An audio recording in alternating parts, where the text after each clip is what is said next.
નમસ્તે મિત્રો, જ્ઞાન ગંગા યુટ્યુબ ચેનલ પર તમારું હાર્દિક સ્વાગત છે મિત્રો. તો આજે આપણે જોઈશું કે શું તમારા ઘરમાં સવાર પડતાની સાથે જ કંકાસ, કકરાટ કે ઝઘડા થાય છે, અને શું તમારી કમાઈ વ્યર્થ જાય છે અને ગમે તેટલું કરો પણ આવક પૂરતી રહેતી નથી અને તમારા પરિવારમાં સંયોગ નથી રહેતો. તો આ વિડીયો તમારા માટે જ છે. તો વિડીયોને પૂરો જુઓ અને જાણો કે તમે તમારા પૂજા સ્થળ પર વિવિધ દેવી દેવતાઓની મૂર્તિઓને સ્થાન આપ્યું છે, પરંતુ કેટલીક અજાણી વસ્તુઓ પણ ત્યાં આવીને મુકાઈ જાય છે, જેના પરિણામે ઘરની ઉન્નતિને બદલે વિનાશ અને અરાજકતા ફેલાય છે.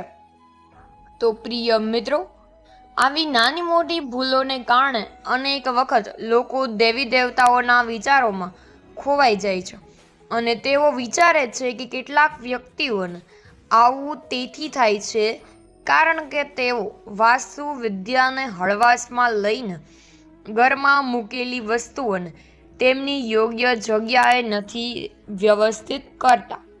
અને મિત્રો, પરંપરાગત માન્યતા અનુસાર પૂજા ગૃહમાં જો 3 ચોક્કસ વસ્તુઓ અજાણતા પણ મુકાઈ જાય છે તો તેને અશુભ ગણવામાં આવે છે, કે જેના કારણે ઘરમાં આર્થિક નુકસાન પણ થાય છે અને દેવી લક્ષ્મી નારાજ થઈને તેવા ઘરને ત્યજી દે છે અને જતી રહે છે, કે જેના પરિણામે પરિવારમાં અશાંતિ, અભાવ વધે છે.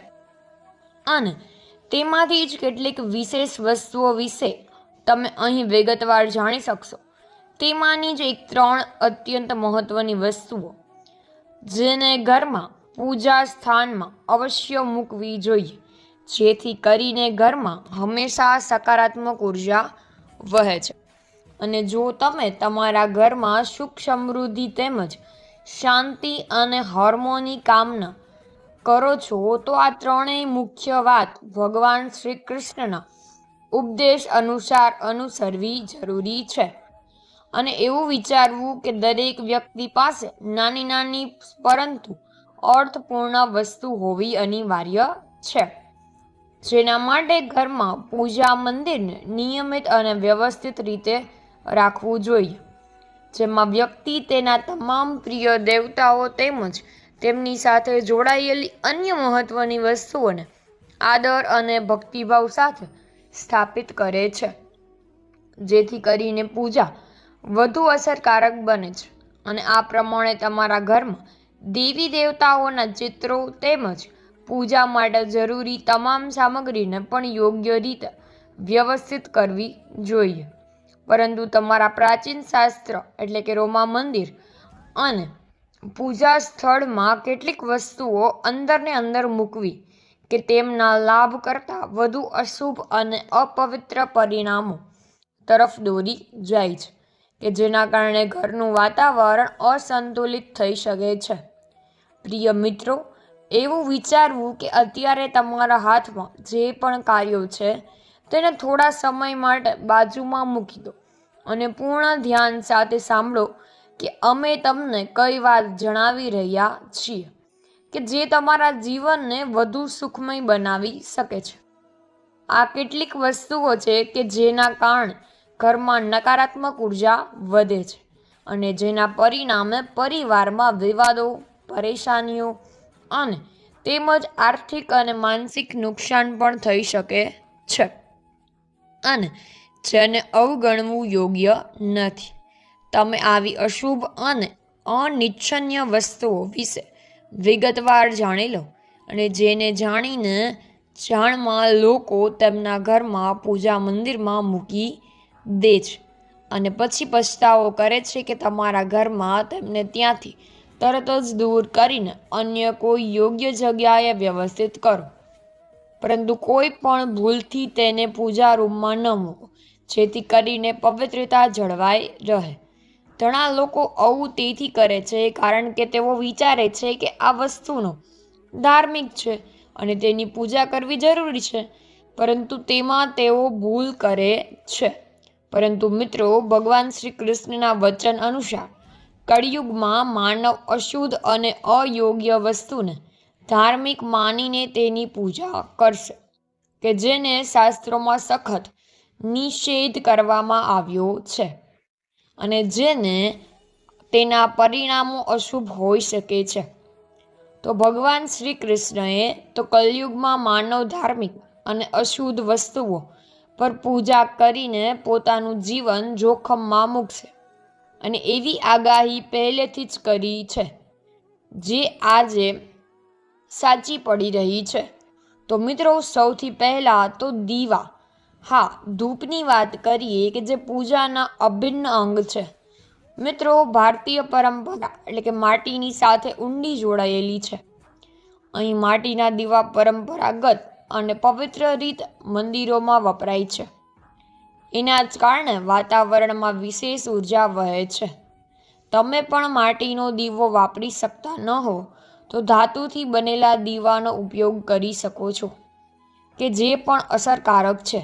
જો તમારી ભગવાન પ્રત્યેની શ્રદ્ધા વધુ ગાઢ છે તો ગાયના હાણમાંથી મિત્રો બનેલા પ્રસાદને મૂકી ઘી અને ધૂપનું અર્પણ કરી શકો છો, જેના કારણે ઘરમાં સુખ શાંતિ અને સમૃદ્ધિનું વાતાવરણ બનશે.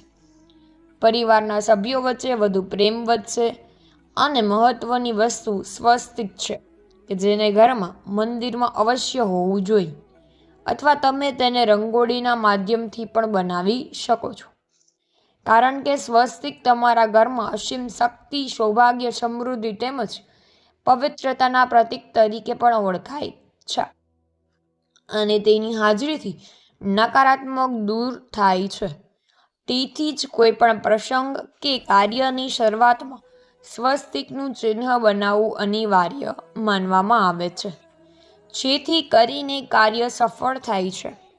ત્રીજી વસ્તુ કે કળશ, કે જેને ભગવાન શ્રી કૃષ્ણ સુખ અને સમૃદ્ધિના પ્રતીક તરીકે પણ વર્ણવે છે, કે તમારા મંદિરમાં કુમકુમથી બનેલો સ્વસ્તિક તૈયાર કરીને તેના પર શુભ કળશને મૂકો, તેથી કરીને ઘરમાં સુખ સમૃદ્ધિનો વરસાદ વરસે અને ધનની પ્રાપ્તિમાં પણ વધારો થાય છે, કે જે પરિવારના જીવનને વધુ આનંદમય બનાવે છે. ચોથી વસ્તુ શંખ છે, કે જેને બહુ ઓછા લોકો જાણે છે, કે તેની ઉત્પત્તિ સમૃદ્ધ મંથનમાં મળેલા 14 રત્નોમાંથી થઈ છે. તેથી શંખ દેવી લક્ષ્મીને અત્યંત પ્રિય છે અને તેના અવાજથી સકારાત્મક ઉર્જાનું વહન થાય છે અને જે વાતાવરણને શુદ્ધ કરે છે. તેથી ઘરના મંદિરમાં શંખને અવશ્ય સ્થાન આપવું જોઈએ, કારણ કે તેની હાજરીથી માતા લક્ષ્મી પ્રસન્ન થાય છે અને જે લોકો આ વસ્તુઓને તેમના ઘરમાં વ્યવસ્થિત કરે છે અને ક્યારેય આર્થિક અભાવનો સામનો કરવો પડતો નથી અને જે તેમના જીવનને સ્થિર બનાવે છે. મિત્રો, પાંચમી વસ્તુ છે કે ઘંટ, જેને તમે મંદિરમાં કે ઘરમાં જોઈ જ હશો. તેને શુભ પ્રતીક માનવામાં આવે છે. જ્યારે મંદિરમાં ઘંટ વગાડવામાં આવે તો આસપાસનું વાતાવરણ પવિત્ર અને શુદ્ધ બની જાય છે અને જેના કારણે નકારાત્મક શક્તિઓ આપમેળે દૂર થઈ જાય છે. જે ઘરમાં પૂજા વખતે ઘંટ વગાડવામાં આવે છે તે ઘરની આસપાસ તમામ અશુભ તત્વો દૂર થાય છે અને તે સમયે સુખ સમૃદ્ધિના દ્વાર પણ ખુલ્લા થઈ જાય છે અને જે પરિવારને અનેક આશીર્વાદ આપે છે. તો મિત્રો, આવી વસ્તુઓને જો ઘરના મંદિરમાં યોગ્ય રીતે મૂકવામાં આવે તો તે વ્યક્તિ પર માતા લક્ષ્મીની કૃપા હંમેશા બની રહે છે અને જીવનમાં સફળતા પણ મળે છે. તો ચાલો હવે વિગતવાર જાણીએ કે ઘરના મંદિરમાં કઈ વસ્તુઓને ક્યારે ન મૂકવી જોઈએ, જેથી કરીને અશુભ પરિણામો ટાળી શકાય છે. તો મિત્રો, આ એવી વસ્તુઓ છે કે જેને ઘરમાં મંદિરમાં મૂકવાથી માતા લક્ષ્મીની કૃપા વધે છે, પરંતુ તેની સાથે જ કેટલીક વસ્તુઓને ત્યારે ન મૂકવી જોઈએ કે જેથી કરીને તમારી પવિત્રતા જળવાઈ રહે છે. સૌથી પહેલાં તો પૂજા ગૃહમાં તમારે ક્યારેય 3 કે 5 જેવી વિષમ સંખ્યામાં ભગવાન ગણેશની મૂર્તિઓ ન મૂકો, કારણ કે તે જ અશુભ ગણાય છે. તમારા મંદિરમાં ભગવાન ગણેશની માત્ર 2 જ મૂર્તિઓ મૂકો, જેને સમસંખ્યા તરીકે પણ શુભ માનવામાં આવે છે. અને જો તમે તમારી શુભેચ્છાઓને પૂર્ણ કરવાની ઈચ્છા રાખો છો તો તેને શુભ માનીને અનુસરો, જેથી કરીને વિઘ્નો દૂર થાય છે. અને તેમની મૂર્તિને મુખ્ય પ્રવેશ દ્વાર પર અંદરની દિશામાં મુખ કરીને મૂકો, જેથી કરીને રક્ષણ મળે છે. ઘણા લોકો ભગવાન ગણેશની મૂર્તિને મુખ્ય દ્વાર પર બહારની તરફ મુક્ત કરીને મૂકવાની મોટી ભૂલ કરે છે, જેના કારણે તેઓને અનેક પ્રકારની નુકસાન અને વિઘ્નનો સામનો કરવો પડે છે, કે જે જીવનને અસર કરે છે. તમે ઈચ્છો તો તેને પૂજા ગૃહના મુખ્ય દ્વારની બંને બાજુઓ અથવા અંદરની બાજુએ સ્થાપિત કરી શકો છો, જેથી કરીને વાસ્તુ અનુસાર સંતુલન જળવાય છે. બીજી વાત કે તમારા મંદિરમાં તૂટેલા ચોખા કે જૂના ચડાવવાના ચોખા ક્યારેય પણ ન મૂકો, કારણ કે તે નકારાત્મકતા ફેલાવે છે અને ચોખાને લાંબા સમય સુધી ત્યાં પડ્યા રહેવાથી પણ ઉર્જા અસંતુલિત થાય છે અને તેના જ કારણે પરેશાનીઓ વધે છે. સાથે જ યાદ રાખો કે મંદિરમાં મૂકેલા ચોખાને હળદરમાં પલાળીને પછી જ વાપરો, જેથી કરીને વધુ શુભ અને સકારાત્મક ફળ મળે છે અને પૂજા વધુ અસરકારક બને છે. તેથી મહત્વની વાત કે મૃત પૂર્વજોની તસવીરો વિશે છે, કે જેને ઘરના મંદિરમાં મૂકવી અયોગ્ય છે. અને જો તમારા ઘરના પૂજા સ્થળમાં તમારા પૂર્વજોની તસવીરો મૂકેલી હોય તો તેને તરત જ હટાવી દેજો, કારણ કે તેનાથી અશુભ પરિણામ તમને મળે છે. ત્રીજી વાત પણ મૃત પૂર્વજોની તસવીર વિશે જ છે, કે જો તમારા મંદિરમાં મૂકેલી હોય તો તરત જ પૂજા ગૃહમાંથી તમારે ઉઠાવી દેવાની છે, જેથી કરીને વાતાવરણ પવિત્ર રહે. આમ કરવાથી એનું અશુભ માનવામાં આવે છે અને તેના જ કારણે અનેક પરિણામો અશુભ ભોગવવા પડે છે, કે જીવનને પણ અસર કરે છે. કારણ કે મૃત પરિવારના સભ્યોને પૂજા યોગ્ય અને આદરણીય માનવામાં આવે છે, પરંતુ તેમનું સ્થાન દેવી દેવતાઓની જેમ નથી હોતું. તેથી તેમને અલગ જગ્યાએ રાખવા જોઈએ અને એવું વિચારવું કે ઘરના પૂજા રૂમમાં કોઈ દિવસ મૃતક પરિવારના સભ્યની તસવીર મૂકવાથી વાતાવરણ નકારાત્મક અને અસંતુલિત બને છે, જે પૂજાની અસરને પણ ઘટાડે છે. અને પૂજા ગૃહમાં આવી ભૂલ કરવાથી અનેક તમને અશુભ પરિણામ ટાળવવા પડશે. તેથી તેને ટાળો. અને ઘણા લોકો સંત મહાત્માઓના પણ ફોટા કે તસવીરો મૂકે છે અને વિચારે છે કે પૂજા ખંડમાં સંતોની મૂર્તિ કે તસવીરોને મૂકવી જોઈએ, કારણ કે તે અશુભ છે. તેમ કરવું એ પણ અશુભ માનવામાં આવે છે અને તેના કારણે પૂજાની પવિત્રતામાં અસર પામે છે. જો તમે કોઈ સંતને માનો છો તો તેમની તસવીરને દિવાલ પર લગાવી શકો છો, પરંતુ મંદિરના પ્લેટફોર્મ પર ક્યારેય ભૂલથી પણ મૂકશો નહીં અને સંતુલન જળવાઈ રહે. આ સાથે જ માતા લક્ષ્મીની ઊભી મુદ્રાની મૂર્તિને ઘરમાં મંદિરમાં ક્યારેય ન મૂકો, કારણ કે માતા લક્ષ્મીને હંમેશા બેઠેલી મુદ્રામાં જ સ્થાપિત કરવી જોઈએ, જેથી કરીને તેમની કૃપા સ્થિર રહે છે. અને એવું વિચારવું કે આ રીતે ઘરમાં મૂર્તિઓની પૂજા કરવી અનુચિત છે અને તેના કારણે અશુભતા વધે છે. તેથી હવે ચાલો કે વિગતવાર જાણીએ કે વિશેષ વસ્તુઓ વિશે કે જે તમારા પૂજા ગૃહમાં અવશ્ય હોવી જોઈએ અને તેના કારણે ઘરમાં સમૃદ્ધિ પણ વધે છે. અને પૂજા ગૃહમાં જો વસ્તુઓને મૂકવાથી ઘરમાં ધનની વર્ષા થાય છે અને માતા લક્ષ્મી તમારા ઘરની તમામ પરેશાનીઓ કાયમી ધોરણે દૂર કરીને સુખ આપે છે, જે જીવન આનંદમય બનાવે છે. તો સૌથી પહેલા છે ગંગાજળ, જેને આપણે શાસ્ત્રોમાં અત્યંત પવિત્ર અને પાપનાશક માનવામાં આવે છે. તેથી પૂજા રૂમમાં ગંગાજળને અવશ્ય રાખવું જરૂરી છે, કારણ કે તે તમામ પાપોને નાશ કરે છે અને રોગોને પણ દૂર કરીને અયોગ્ય પ્રદાન કરે છે. તેથી તાંબાના લોટામાં ગંગાજળને ભરીને મૂક તો તમારા ઘરની પૂજાની પવિત્રતા વધે છે અને તેમને તમારી પૂજાનું સંપૂર્ણ ફળ મળે છે, જે તમારી ભક્તિને વધુ ગાઢ બનાવે છે. તો મિત્રો, બીજી વસ્તુ છે કે કળશ છે. અને એવું વિચારવું કે શાસ્ત્રોમાં કળશને પૂર્ણતા અને સંપૂર્ણતાનું પ્રતીક માનવામાં આવે છે, કે જે વિના કોઈ પણ પૂજા અધૂરી રહે છે.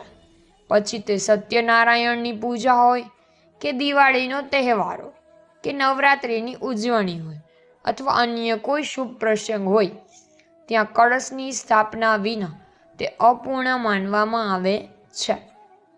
જેથી કરીને દેવતાઓનું આહવાન થાય છે અને દેવતાઓને બોલાવવા માટે પૂજામાં કળશનો ઉપયોગ અનિવાર્ય છે. અને એવું વિચારવું જોઈએ કે ભગવાનની સામે પાણી ભરેલો તાંબાનો કળશ શુભ અને માંગલિક માનવામાં આવે છે. અને એવું કહેવાય છે કે તમે રોજિંદી પૂજા વખતે ભગવાનની સામે પાણી ભરેલું કળશ મૂકો અને તમને તેની અદ્ભુત અને ચમત્કારિક અસર જરૂર અનુભવાશે, જે તમારા જીવનને પણ બદલી શકે છે. તમારે પૂજામાં મુખ્યત્વે તાંબાના કળશનો જ ઉપયોગ કરવો જોઈએ, કારણ કે તે વધુ શુભ છે. અને જો કોઈ પૂજા સામગ્રીની કમી હોય તો તેને કારણે પૂજા અધવચ્ચે છોડી ન દો અને તેને સ્વસ્થ માનીને આગળ વધો. આવી પરિસ્થિતિમાં ચોખા અને ફૂલને ભગવાનને અર્પણ કરો અને મનમાં તેમના નામનું સ્મરણ કરો, જેથી કરીને પૂજા પૂર્ણ થાય છે. ગંગાજળને ક્યારેય પણ પ્લાસ્ટિકની બોટલમાં કે અન્ય કેટલાકમાં અથવા સામાન્ય ધાતુના વાસણમાં ન મૂકો, પરંતુ તાંબાના વાસણમાં જ તેને રાખો, જેથી કરીને તેની પવિત્રતા જળવાય છે. શિવલિંગ પર કેતકી કા ફૂલને ક્યારેય ન ચડાવો, કારણ કે તે નિષેધ છે અને અશુભ માનવામાં આવે છે. કોઈ પણ પૂજામાં તમારી મનોકામનાઓની સિદ્ધિ માટે દક્ષિણાનું અર્પણ અવશ્ય કરો અને ખાસ કરીને કમળના ફૂલને દેવી લક્ષ્મીને અર્પણ કરો, જેથી કરીને તેમની કૃપા વધે છે. અને જો તમે શુક્રવારના દિવસે આ કાર્ય કરશો તો તમને અનેક પ્રકારના લાભ અને સફળતા મળશે, જે તમારા જીવનને સમૃદ્ધ બનાવશે. અને ફૂલને 5 દિવસ સુધી પાણીમાં ન ટકાવીને ફરીથી અર્પણ કરી શકાય, જેથી કરીને તેની તાજગી જળવાઈ રહે. અને હંમેશા યાદ રાખો કે કોઈએ ક્યારે એક દીવાથી બીજો દીવો પ્રગટાવવો ન જોઈએ, કારણ કે તે અશુભ છે. અને શાસ્ત્રો અનુસાર જે વ્યક્તિ દીવાથી દીવો પ્રગટાવે છે તેને રોગ અને પરેશાનીઓનો સામનો કરવો પડે છે. તેથી તેમને ટાળો. સવાર અને સાંજના સમયે ઘરના મંદિરમાં એક ઘીનો દીવો અને તેલનો દીવો પ્રગટાવવો જોઈએ, જેથી કરીને વાતાવરણ પવિત્ર બને છે. અને પૂજામાં દીવાને તેની યોગ્ય અને નિયત જગ્યાએ જ મૂકો, જેથી કરીને તેની અસર વધુ થાય છે. મિત્રો, પૂજા રૂમમાં હંમેશા ઘીનો દીવો અને જમણી બાજુએ તેલનો દીવો અને ડાબી બાજુએ મૂકો, જેથી કરીને વાસ્તુ અનુસાર સંતુલન જળવાઈ રહે છે. અને પાણીનું પાત્ર, ઘડ એટલે કે અગરબત્તી જેવી પૂજાની અન્ય વસ્તુઓ પણ ડાબી બાજુએ જ રાખો, જેથી કરીને પૂજા વ્યવસ્થિત બને છે. અને ઘરમાં પૂજા કરતી વખતે ક્યારેય ઊભા રહીને પૂજા ન કરો અથવા સીધા જમીન પર બેસીને પણ ન કરો, કારણ કે તે અયોગ્ય છે. પૂજા હંમેશા આસન પર બેસીને જ કરવી જોઈએ. તે યોગ્ય વ્યવસ્થા સાથે કરો, જેથી કરીને તેનું ફળ મળે. અને તેમાં માથાને ઢાંક્યા વિના પૂજા ન કરવી જોઈએ, કારણ કે તે શ્રદ્ધાનું પ્રતીક છે. સ્ત્રીઓએ પૂજા કરતી વખતે દુપટ્ટો, રૂમાલ કે સાડીના પલ્લુથી માથું ઢાંકીને જ પૂજા કરવી જોઈએ. અને ભક્તિ વ્યક્ત કરીને કરવી જોઈએ. તો મિત્રો, આવી પૂજા કરતી વખતે મહત્વની અને આવશ્યક બાબતોનું ધ્યાન રાખો, જેથી કરીને તમારી જે ભક્તિ છે વધુ ફળદાયી બને. તો મિત્રો, તમને આ માહિતી કેવી લાગી અને તમારા જીવનમાં કેટલી ઉપયોગી છે તે વિચારો, અને તમારો અમૂલ્ય આભાર કે તમે આ જ્ઞાનને અનુસરીને તમારા ઘરને વધુ સુખમય બનાવશો. તો મિત્રો, આજના વિડીયોમાં બસ આટલું જ. તો મિત્રો, તમને જો આ વિડીયો ગમ્યો હોય તો વિડીયોને લાઈક શેર કરવાનું ભૂલતા નહીં, અને જો તમે ચેનલ પર નવા હોય તો ચેનલને સબસ્ક્રાઈબ કરવાનું ભૂલતા નહીં, જેથી કરીને તમને આવા જ વિડીયોની લિંક આપ સૌને મળતી રહેશે. તો સૌને મારા જય શ્રી કૃષ્ણ અને હર હર મહાદેવ.